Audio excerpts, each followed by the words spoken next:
Weighted average profit ಮೆಥಡಲ್ಲಿ ಗುಡ್ವಿಲ್ನ ಹೇಗೆ calculate ಮಾಡೋದು ಅಂತ ನೋಡೋಣ. ಕ್ವೆಶ್ಚನಲ್ಲಿ 5 ವರ್ಷದ ಪ್ರಾಫಿಟ್ನ ಕೊಟ್ಟಿದ್ದಾರೆ. ಫಸ್ಟು ಇದಕ್ಕೆ ನಾವು ಆ್ಯಾವ್ರೇಜ್ನ ಕಂಡುಹಿಡಿಬೇಕು. ಸೊ ಇಲ್ಲಿ ಕ್ವೆಶ್ಚನ್ನ ನೋಡೋಣ. Calculate the value of goodwill on the basis of 3 years purchase of weighted average profits based on weights 1, 2, 3, 4 and 5 respectively. So ಈ ವೇಟ್ಸ್ ಯೂಸ್ ಮಾಡಿಬಿಟ್ಟು ಹೇಗೆ ಕ್ಯಾಲ್ಕುಲೇಟ್ ಮಾಡೋದು ಅಂತ ನೋಡೋಣ.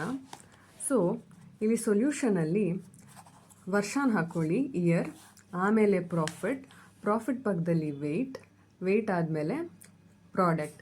ಈ ಪ್ರಾಡಕ್ಟ್ ಹೇಗೆ ಸಿಗುತ್ತೆ ಅಂದರೆ profit into weight, 50,000 into 2, 60 into 3, 50 into 4, 60 into 5. ಆವಾಗ ನಮಗೆ ಇಲ್ಲಿ ಪ್ರಾಡಕ್ಟ್ ಸಿಗುತ್ತೆ.